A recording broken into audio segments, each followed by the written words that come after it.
Bonjour et bienvenue dans le deuxième épisode du challenge Amazon KDP. Je suis heureux de vous accueillir dans ce nouvel épisode. Je suis également content d'avoir pu avoir vos retours et de voir que le premier épisode vous a plutôt plu. Comme vous pouvez le voir, la pièce est assez sombre, on est en fin de journée. J'attendais ce moment pour avancer avec vous et vous faire suivre l'aventure. J'ai été parfaitement transparent et parfaitement honnête sur le fait que depuis que j'ai tourné la précédente vidéo, je vous ai absolument tout montré mon process. En tout cas, le process de la première étape, je n'ai absolument pas avancé. C'est-à-dire aucun des e-books, des PDF n'a été uploadé sur la plateforme Amazon KDP. J'attendais vraiment ce moment de remettre ma caméra en route et de vous repartager ça, qu'on fasse ça ensemble. L'objectif aujourd'hui, très simple. Encore une fois, on reste dans la pratique. Je vais vous montrer comment est-ce que j'upload les e-books sur la plateforme Amazon, comment est-ce que je les mets en page plus ou moins, comment est-ce que j'adapte le pricing, la description, comment est-ce qu'elle est rédigée, etc. Donc je vais vous montrer vraiment tout ce cheminement. On va beaucoup travailler sur la plateforme ensemble. Et enfin, je mettrai en ligne mes premières pubs avec vous. Je vous montrerai comment est-ce qu'on utilise la plateforme Amazon Ads. Vous le verrez, c'est beaucoup plus simple que toutes les autres. Et au niveau de la prise en main, je pense que ce sera assez simple pour la majorité des personnes qui se lanceront également dans ce petit challenge que je me suis lancé moi aussi il y a une semaine de ça maintenant. Avant qu'on bascule derrière mon écran, je vous rappelle que vous avez la possibilité de rejoindre l'infolettre, la newsletter que j'envoie régulièrement entre 2 et 3 fois par semaine, dans laquelle je partage des conseils, des études de cas, dans laquelle je vous parle également de mon quotidien, des choses que j'ai pu observer, des choses qui fonctionnent, et bien sûr je vous parle des formations que je peux héberger sur la plateforme Podia, des formations vidéo depuis peu. Je vous inviterai d'ailleurs à aller faire un petit tour sur cette plateforme si ce n'est pas encore fait. Le site a fait peau neuve il y a une grosse semaine de ça. Voilà, ça me ferait plaisir de lire vos retours là-dessus. Et bien sûr, pour continuer de suivre mes aventures et celles notamment du challenge Amazon KDP, je vous invite à vous abonner et à activer la petite cloche de notification. Ça vous permettra de toujours être notifié lorsqu'il y a une nouvelle vidéo qui sort sur la chaîne. J'ai pas mal de concepts qui vont s'éloigner peut-être un petit peu de l'entrepreneuriat et être un petit peu moins barbant pour certains, que j'aimerais bien développer dans les prochains mois. Donc voilà, je vous invite à suivre tout ça en vous abonnant. On se retrouve donc derrière mon écran pour vous présenter donc le résultat final pour ceux qui l'auraient pas vu des derniers e-books qu'on a rebrandés. Pour ceux qui n'ont pas vu l'épisode 1, je vous recommande quand même de le visionner, ne serait-ce qu'en vitesse accélérée pour au moins voir comment est-ce que j'en suis arrivé à ce résultat-là, le travail qu'il y a eu derrière la rapide image de marque qui a été mise en place, pourquoi est-ce que j'ai choisi plus ou moins ce logo, la typographie, et au niveau des couvertures, le travail qui a été fait. Si vous voulez en savoir plus, je mettrai la petite fiche pour cliquer du coup et retrouver cet épisode 1 assez rapidement. Pour les autres du coup, donc on reprend où on s'en était arrêté. Donc là l'idée tout simplement, on va les télécharger ces livres. Alors, donc bien sûr au format PDF pour impression, pour avoir une meilleure qualité. Ça vous le voyez, repère de rognage et fond perdu, vous n'êtes pas obligé de le cocher. Moi j'ai pour habitude de le faire par principe. Honnêtement c'est absolument pas obligatoire. Ok, on se rend sur la plateforme Amazon du coup, Amazon Kindle Publishing. Alors, vous avez le choix, e-book Kindle, livre broché ou livre relié. Livre relié, pour être honnête avec vous, je l'ai jamais testé. C'est la même chose, j'imagine, que livre broché, simplement c'est au niveau de la reliure, hein, c'est différent. Et e-book Kindle, comme son nom l'indique, c'est un e-book, donc ça reste un PDF. Moi je préfère honnêtement vendre des livres brochés, non seulement au niveau de la marge et au niveau du produit final, je dirais, dans les mains du client. Niveau valeur ajoutée, je trouve ça plus intéressant d'avoir un livre broché plutôt qu'un simple e-book Kindle. Ça reste mon avis et vous avez le choix. Honnêtement, la démarche pour publier un e-book sur Kindle, je l'avais partagé sur ma chaîne au tout début, il me semble. N'hésitez pas à aller fouiller dans les anciennes vidéos si vous voulez voir comment est-ce qu'on fait. Ok, on se rend du coup sur livre broché. Alors le titre, du coup moi je l'avais appelé Quads, pour quadriceps pour les novices, et du coup c'était programme jambes le sous-titre. Sous-titre A, j'en ai mis un, mais vous voyez, c'est absolument pas obligatoire. Au niveau du nom de l'auteur, alors, ça c'est un petit peu le grand débat, c'est quelque chose d'ailleurs que j'avais évoqué dans la première vidéo, il me semble, dans l'épisode 1. Je suis absolument pas favorable des gens qui mettent des faux noms d'auteurs, des noms du style James Arthur ou des noms un petit peu bateaux comme ça. Pour moi ça fait toc, ça fait faux, et les clients soit ils s'en rendent compte et ça accroche pas, soit ils s'en rendent pas forcément compte mais ça accrochera pas dans tous les cas. Donc moi c'est un petit peu ma vision des choses, et du coup j'ai pour bonne habitude, en tout cas je trouve que ça fonctionne mieux comme ça, et d'un point de vue valeur ajoutée, encore une fois c'est beaucoup plus pertinent de mettre le nom de la marque. Alors c'est là où ça peut se compliquer pour certains, parce que vous n'avez pas forcément une marque en nom composé, Ce sera à vous du coup de trouver une petite astuce, peut-être avec votre nom de domaine. Si votre nom de domaine est différent et que c'est en composé, peut-être que vous pourrez. Ce serait, je pense, peut-être une petite difficulté pour certains. Pour d'autres, si vous partez de zéro, essayez au moment où vous créez la marque, entre guillemets, essayez de choisir un nom composé. Ce sera beaucoup plus simple à ce moment-là pour choisir le nom d'auteur. Dans notre cas, du coup, il s'agit de Gorilla République. Alors, petit point de précision également sur le nom d'auteur, pensez à toujours écrire le même nom de la même façon pour que sur Amazon vous soyez référencé à chaque fois, que tous vos livres soient référencés sous le même nom d'auteur et pas que ce soit dispersé. C'est une erreur que j'ai fait au tout début où je mettais le nom à chaque fois, soit il y avait un accent, soit il était un petit peu différent, soit j'avais inversé le nom et le prénom, enfin des petites choses comme ça mais qui au final derrière au niveau du référencement sur Amazon c'était pas pertinent du tout. Ensuite, la description. Donc ça fait partie des éléments les plus importants puisque c'est ce qui va vous permettre de vous référencer.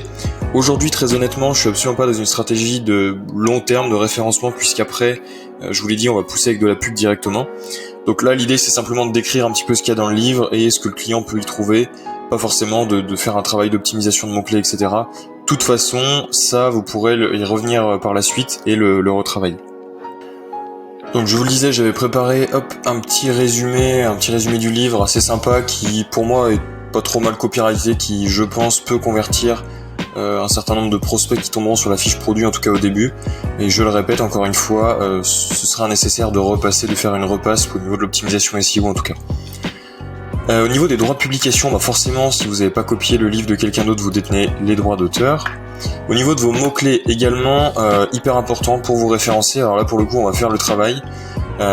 Donc pour notre part on se trouve dans la thématique musculation, fitness, c'est un programme jambes, mettre cuisses également.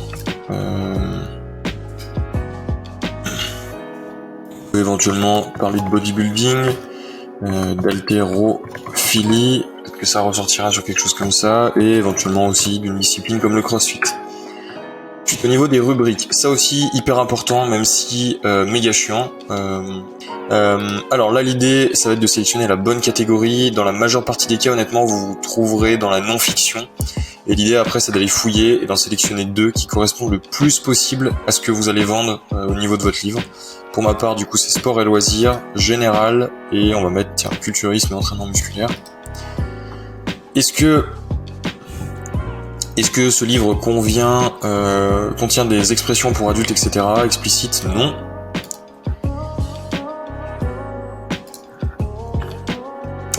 Là, du coup, vous avez la possibilité de demander un petit code ISBN gratuit. Ça, pour le coup, c'est plutôt une bonne chose de la part d'Amazon. Il faut savoir que ça, d'habitude, vous pouvez le payer. C'est quelque chose qui se paye si vous achetez ça à l'unité, je dirais, sur des plateformes traditionnelles. Donc, vous en demandez un gratuitement. Sauf si bien sûr votre livre en a déjà un. Je pense que dans la majeure partie des cas, honnêtement, si vous regardez cette vidéo, ce sera pas le cas. La date de publication, peu importe, sauf si vous tenez à ce que ce soit publié un jour précis. Moi j'ai pour habitude de mettre le jour où je suis en train de publier le livre. Ensuite, au niveau des options d'impression, vous avez plusieurs options. Soit noir et blanc avec papier crème et blanc ou blanc. Ou alors couleur standard ou couleur premium. Ça pareil, forcément couleur standard est un petit peu moins cher que couleur premium, mais encore une fois tout dépend de ce que vous voulez donner au client au niveau du rendu final. Pour ma part du coup je choisis tout le temps couleur premium. Et vous voyez à chaque fois vous avez un petit rendu à côté. Couleur standard ça fait un petit peu plus terne par rapport à couleur premium qui fait un petit peu plus flash pour le coup. La taille de coupe, alors ça l'idée ça va être d'en sélectionner une. Là de la même façon, plus vous avez une coupe qui est je dirais exotique, plus c'est quelque chose de cher et forcément plus la coupe est également grande, plus c'est cher. Donc l'idée si vous voulez minimiser les profits, c'est de prendre quelque chose qui est assez petit. Pour ma part, j'ai pour habitude de prendre du 5,5 pouces par 8,5. Ça fait un petit livret, je dirais sous la forme d'un carnet comme celui-ci. Voilà. Après libre à vous, ça dépend si vous voulez plus que ça un format magazine par exemple ou vraiment un format roman, c'est à vous de voir. Ça bien sûr la taille, c'est quelque chose qui est à définir dans Canva lorsque vous rédigez votre livre. Au niveau des fonds perdus, ça honnêtement, ça n'a pas d'importance. J'ai fait les tests avec les deux options. J'ai pour habitude de prendre celle-ci, mais honnêtement, ça n'a pas d'importance. Ça ensuite, c'est un choix de goût. Voilà, ça dépend de vous. Je crois qu'il y a une différence de prix, honnêtement, entre mat et brillant. De pas beaucoup encore, ce sera vérifié, mais il me semble qu'il y a une différence de prix entre les deux options. Moi, j'ai pour habitude de prendre plutôt brillant. Mat, ça fait un toucher qui colle un petit peu plus, je dirais, qui accroche un petit peu plus. Ou brillant, c'est vraiment quelque chose de lisse. Encore une fois, c'est les goûts et les couleurs de chacun. On va ensuite passer à l'importation du manuscrit. Voilà, donc on importe le document, vous verrez, ça prend un petit peu de temps, pas grand chose. Voilà, il y a ce petit rectangle vert qui s'affiche sous peut-être 2-3 minutes maximum, hein, ça dépend de votre connexion. Ensuite, on va passer au créateur de couverture, donc juste avant, je vais venir la télécharger. Là, cette fois-ci, il faut la prendre au format PNG. Hein. Hop. Votre couverture, je vous recommande vraiment de la préparer et de la télécharger comme ça sur Canva, plutôt que d'aller essayer de bricoler sur Amazon. Honnêtement, leur truc est pas hyper bien fait. Et au niveau du rendu, ce sera toujours un petit peu plus propre d'avoir quelque chose comme ça, plutôt que de faire dans leur éditeur. Vous verrez juste après, c'est pas la meilleure chose qu'ils aient fait. On a notre couverture, on vient lancer le créateur de couverture de Amazon du coup. Alors, vous avez plusieurs options, je vous le disais, soit à partir de leur galerie d'images si vous voulez avoir une couverture qui honnêtement ressemblera pas à grand chose, soit vous ignorez cette étape, ce qui est pas ce que je recommande du tout, soit vous prenez du coup la fameuse couverture que vous avez préparée en amont sur Canva. Hop.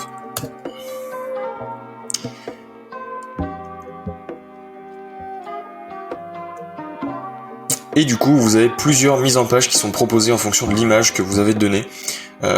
Quelque chose de très classique qu'on va choisir, vous le verrez, donc qui est celle-ci en haut à gauche, ou ensuite voilà d'autres possibilités. Vous le voyez, si vous avez préparé une image peut-être qui fait à la fois couverture et arrière de couverture, ça peut faire quelque chose de peut-être sympa. Honnêtement, c'est jamais quelque chose que j'ai testé. Je vous conseille quand même de rester dans quelque chose d'assez traditionnel. Le client, je pense que ça peut le rassurer d'avoir quelque chose qui ressemble à un livre, pas quelque chose de trop original, sauf si vraiment c'est les codes de votre secteur. Hein. Voilà, j'ai rien à redire de ce côté-là, mais sinon je vous recommande de rester classique. Alors, vous le voyez, dos étroit, votre livre comprend 30 pages, il faudra qu'il en compte au minimum 100 pour inclure du texte sur le dos. Il parle pas du tout de ce texte ici, donc là où vous pouvez mettre par exemple votre petit logo ou éventuellement un petit résumé sur l'auteur et un résumé sur le livre. Il parle en fait du texte que normalement vous pouvez mettre sur la tranche, juste ici, donc on voit pas là du coup. Si en fait vous avez autour de quelque chose comme 100 pages, vous pouvez du coup mettre le nom de l'auteur plus le titre ici. Honnêtement, peu importe, hein, on s'en fiche un petit peu. Donc là, l'idée, ça va être de rentrer dans la ligne rouge, vous voyez ici. Donc je vais venir déjà redimensionner un petit peu ma couverture. L'avantage, vous voyez, si vous avez une couverture qui est sur un fond noir ou blanc, c'est que vous allez pouvoir assez facilement vous fondre dans le livre classique. Et ça se verra pas trop qu'en fait, c'est une image qui est posée sur un fond. Et de toute façon, si c'est une autre couleur, si ça reste une couleur, je dirais, assez classique, vous pouvez ici changer les couleurs, vous le voyez. Voilà, on peut changer de couleur d'arrière-plan, vous avez tout ça qui est proposé. Idem si voilà, en cours de route vous vous rendez compte que vous voulez changer la mise en page, c'est possible juste ici. Et pareil, si vous voulez changer les polices, vous pouvez le faire juste ici. Du coup, on reprend notre petit résumé qu'on avait mis sur la description Amazon, juste au tout début, vous devriez vous en souvenir. On va venir redimensionner, donc on va prendre le 8. Et on va changer la police, quelque chose qui colle plus à l'environnement, à l'univers. Là pour le coup honnêtement c'est une marque qui n'a même pas de site, donc pas la peine de faire un texte, de vous embêter à faire ça. Et en revanche ce qu'il faut faire là c'est venir uploader notre petit logo. Voilà, du coup on a un livre qui est quand même assez bien brandé, pour le coup ça colle bien à l'univers. Je vais venir juste le redimensionner un petit peu parce que bon... Voilà, du coup vous avez votre couverture et votre arrière de couverture qui est prête. On va du coup cliquer sur aperçu.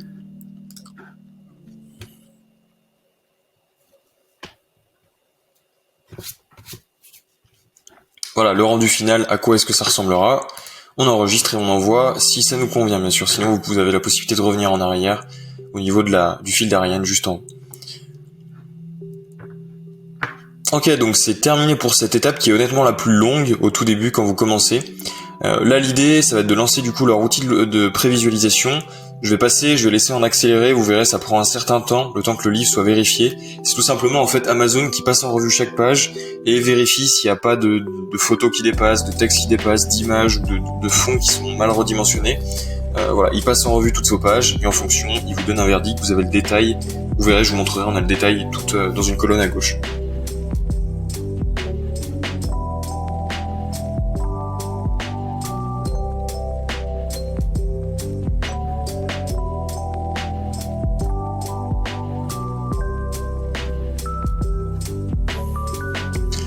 Ok, donc comme prévu, il a passé en revue tout le livre et normalement, voilà, il vous le dit, félicitations, vous avez rien à revoir. De toute façon, alors là, il indique, c'est à titre indicatif, hein, à vérifier, il y a des petites choses à faire, mais dans l'ensemble, il y a rien. Sinon, vous verrez, il y a des choses qui sont notées en rouge. Voilà, tout simplement. Si vous voulez ensuite feuilleter votre livre, vous avez la possibilité de le faire. Voilà, ça se présente tout simplement comme ça. Ok, on approuve, on passe à l'étape d'après. Ce qui peut être intéressant de noter ici, c'est tout simplement les coûts d'impression. Donc là, typiquement, vous voyez, en France, donc on est là, ça coûtera 2,40€ d'imprimer ce livre, voilà, pour une trentaine de pages du coup. Vous avez la possibilité de commander votre livre une fois qu'il est publié sur la plateforme à ce prix-là. Donc si par la suite vous voulez, par exemple, vendre vos livres format papier et les expédier depuis chez vous, vous pouvez le faire à ce prix-là, ce qui est plutôt intéressant. Alors le site de vente principal, vous vendez en France, donc on est sur Amazon.fr. Et ici, on va venir déterminer le prix catalogue. Alors, honnêtement, ça, je peux pas le faire à votre place dans le sens où je sais pas comment est-ce que vous allez pouvoir vendre, enfin combien est-ce que vous allez pouvoir vendre votre produit. Faites un benchmark au niveau des concurrents, de ce qui se fait sur le marché dans votre secteur, dans votre univers. Pour ma part, je sais que pour une douzaine d'euros, c'est un prix qui est tout à fait correct et qui est dans la moyenne. Donc voilà, je vais plutôt partir sur quelque chose comme ça.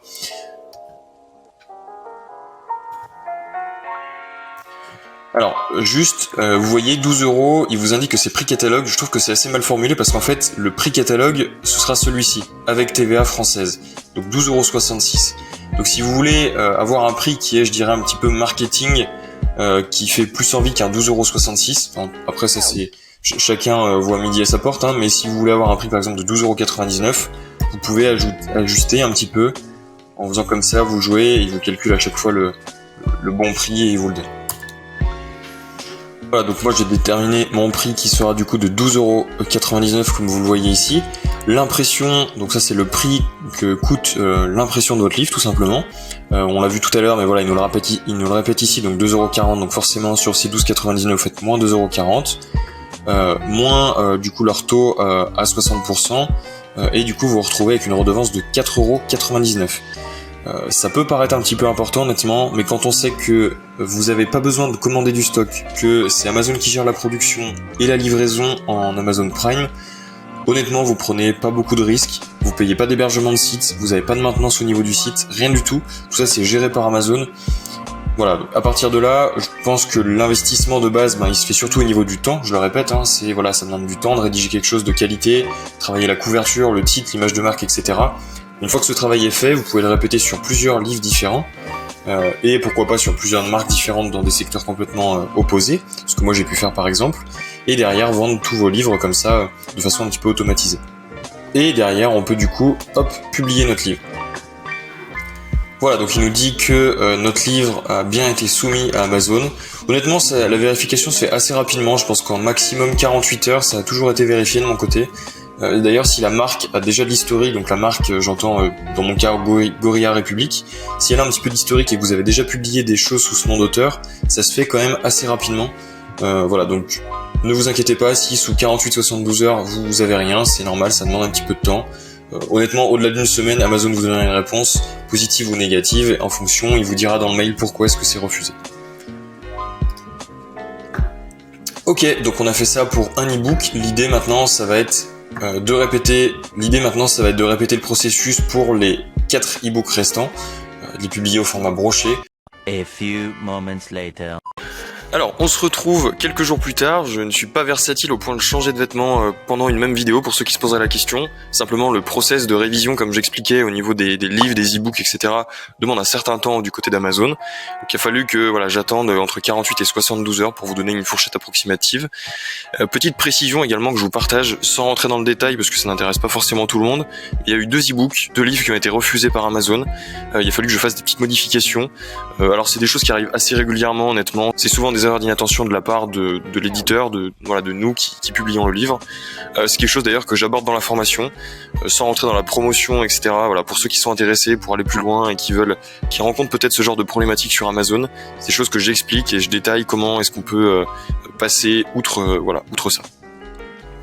Comme vous pouvez le voir, les livres brochés ont bien été acceptés. Donc voilà, nos 1, 2, 3, 4, 5 livres sont bien en ligne. Vous le voyez avec des prix qui sont pas forcément toujours ronds. Je l'avais expliqué dans la première partie de vidéo. Si vous voulez rechecker ça, n'hésitez pas. L'idée et l'objectif de cette vidéo, pour bien la conclure, ça va être tout simplement de lancer nos premières publicités avant de se retrouver dans le prochain épisode dans lequel on analysera les résultats ensemble et on verra tout simplement s'il y a eu des ventes qui ont été générées. Donc très simplement, on se retrouve sur la plateforme Amazon Ads, la régie publicitaire propre à Amazon et en l'occurrence pour faire la promotion de livres que vous avez déjà hébergés chez Amazon. Alors vous avez deux options au tout début quand vous voulez créer une nouvelle campagne. Très brièvement, la promotion d'une marque, c'est quelque chose d'assez récent. Je sais qu'auparavant c'était disponible uniquement sur le marché américain, qui aujourd'hui du coup est disponible aussi en France. Alors, ce que je vais vous dire là et le process qu'on va suivre, c'est le mien, c'est celui qui fonctionne de mon côté. Bien sûr, ça dépendra totalement de vous, ce que vous allez faire, ce que vous allez promouvoir. Chaque cas est particulier, chaque cas est unique, encore une fois. Donc, ce qui marche de mon côté ne marchera peut-être pas du vôtre. Ce qu'il faudrait noter aussi, c'est que là, la sponsorisation d'une marque, c'est absolument pas à mettre en place si vous avez un seul ebook. Ça paraît évident, mais voilà, il faut s'en souvenir. Si vous avez pour l'instant un seul livre qui est publié au nom d'un seul auteur, ça sert strictement à rien et ça perd un petit peu en efficacité. Le but, c'est vraiment de mettre en avant votre marque. Alors, sans plus attendre, notre campagne, on va la renommer. Alors, c'est des pratiques que moi je garde de Facebook Ads et de comment est-ce que je peux organiser mes campagnes. Vous pouvez les suivre ou pas, ça c'est libre à vous ensuite. Donc, on va tout simplement mettre testing, le nom de la marque, Gorilla. République. Le début, on le lance aujourd'hui. Budget quotidien, je vous l'ai dit, c'est vraiment accessible. Les coûts par clic sont vraiment assez peu chers. En tout cas, ça dépend de la thématique. Là, pour le coup, on est dans le fitness, donc peut-être que ça peut être un petit peu élevé. Pour autant, on va pas mettre plus de 5 €. On verra ce qui se passe dans quelques jours. Ciblage automatique ou ciblage manuel. Ça aussi, honnêtement, ça a un vrai impact. J'ai testé les deux. Ciblage automatique, c'est plus cher et je trouve moins performant. Vous faites des ventes, mais ça demande un petit peu plus de testing de la part d'Amazon. Et ciblage manuel, moi pour l'instant je fonctionne que avec ça parce que je trouve que c'est ce qui me rapporte le plus de résultats. Enchère dynamique, donc à la baisse uniquement, à la hausse et à la baisse ou fixe. Alors ça dépend de comment est-ce que vous allez vouloir manager votre budget. Je rentre pas dans le détail ici puisque c'est plutôt l'objet encore une fois de la formation dans laquelle je vais détailler chacun de ces process et dans quel cas est-ce qu'il faut choisir un plus qu'un autre. Pour ma part, on va rester sur du basique avec des enchères dynamiques à la hausse et à la baisse. Alors on arrive au niveau des paramètres du groupe de publicité. Alors ça s'articule pas exactement comme une campagne Facebook Ads ou Google Ads classique. De toute façon, chaque régie a un petit peu son propre fonctionnement. Pour autant, il y a quand même des points de ressemblance. Vous serez pas complètement perdu pour ceux qui ont pour habitude de faire de la publicité sur les autres régies. Donc là, tout simplement, alors vous avez la possibilité de faire de la publicité produit par produit. J'ai testé, si vous avez un budget serré, encore une fois, forcément, pour chaque programme, il faudra abonder un petit budget. Même si vous avez 4 programmes, si c'est 4 fois 5 €, ça peut peut-être vite chiffrer tous les jours si vous faites pas forcément de vente au début. Donc moi, ce que je peux vous recommander, encore une fois, dans cette mini-formation YouTube, c'est de rester assez simple et surtout d'aller à l'économie en sélectionnant tout simplement tous les programmes que vous avez rédigés dans la marque. Vous les voyez, vous pouvez gérer éventuellement si vous voulez en supprimer un juste à ce niveau-là. On va arriver au niveau du ciblage, au niveau des mots-clés. Alors soit vous le faites par produit, ce que je trouve pas forcément pertinent encore une fois pour ma part, ça demande une plus longue phase d'apprentissage, donc plus de budget. Moi, je préfère rester sur du mot-clé en sachant que vous avez la possibilité de taper manuellement des mots-clés qui vous paraissent cohérents, si vous avez fait par exemple une étude de mots-clés en amont, au préalable, sur Amazon. Alors, ce qu'il est important de noter, c'est que là, vous voyez, vous avez des correspondances au niveau des mots-clés qui semblent lui paraître logiques pour la plateforme en fonction de les mots-clés qu'il y a dans les descriptions de vos produits, dans le produit même. Donc par exemple, on a perte de poids. Vous le voyez au niveau du prix, là honnêtement, pour ceux qui font de la publicité sur les autres plateformes, sur les autres régies, ça peut paraître assez peu cher. Pour autant, pour Amazon, c'est des budgets qui sont élevés. On va du coup saisir une liste. Donc comment ça se présente ? On va par exemple faire ça. je vais y arriver, hop. Et vous tapez votre mot, et avant de l'ajouter, vous regardez, il y a des petites suggestions qui vont s'afficher, donc typiquement, hop, musculation. Voilà, donc là j'en ai 3 qui se mettent, donc soit expression large, soit expression, soit exact. Pour ma part, du coup, je vais rester sur le mot-clé large, hop. Ensuite, il faut bien sûr garder en tête que plus vous ajoutez de mots-clés, plus ça va vous coûter cher, parce que du coup, Amazon va essayer de se positionner sur plein de requêtes différentes. Donc si vous n'avez pas le budget qui suit, ça sert à rien. Honnêtement, sur ce genre de tranche de prix là, je vous recommande pas d'en mettre plus de 5 ou 7, vraiment au grand maximum, sinon votre budget va tout simplement être cramé assez rapidement. Pour autant, petite précision également, Amazon ne dépense du budget que quand il y a un clic qui est généré par le client. Voilà, donc c'est un petit peu le même fonctionnement que Google Ads. Alors là, vous le voyez, j'ai pas forcément attendu la suggestion, mais vous avez la possibilité d'ajouter des mots-clés, même s'il n'y a pas forcément de suggestion et que Amazon n'en propose pas forcément, tout simplement. Il vous donnera simplement une tranche de prix approximative au niveau de l'enchère et c'est à vous de régler du coup qu'est-ce qui vous paraît le plus adapté à votre budget et à votre thématique. Voilà, typiquement, c'est un mot-clé comme ça que je cherchais. Il vous demande de choisir une enchère. Donc ça c'est libre à votre budget et à ce que vous estimez le plus pertinent. Pour ma part, j'ai pour habitude de rester sur du 40 centimes. Encore une fois, ça dépend des niches. C'est quelque chose que j'explique dans la formation. Voilà, sans rentrer dans le détail, on va rester assez basique pour cette vidéo. Ok, ça me paraît largement suffisant vu la concurrence dans la thématique et le prix que ça coûte. Là, typiquement sur des mots-clés comme ça qui sont vraiment concurrentiels. On va du coup descendre. Là ici vous avez la possibilité de faire du ciblage négatif, soit exact, soit en expression. Ça c'est tout simplement pour exclure des mots-clés sur lesquels vous ne voulez absolument pas apparaître. Ça se présente de la même façon que ce qu'on a vu juste avant. Vous voyez, poids, musculation, équipement, par exemple ça, on vend pas de l'équipement, hop, on le supprime. Voilà, donc ça si vous voulez éventuellement affiner, vous pouvez le faire. Et on va tout simplement lancer la campagne.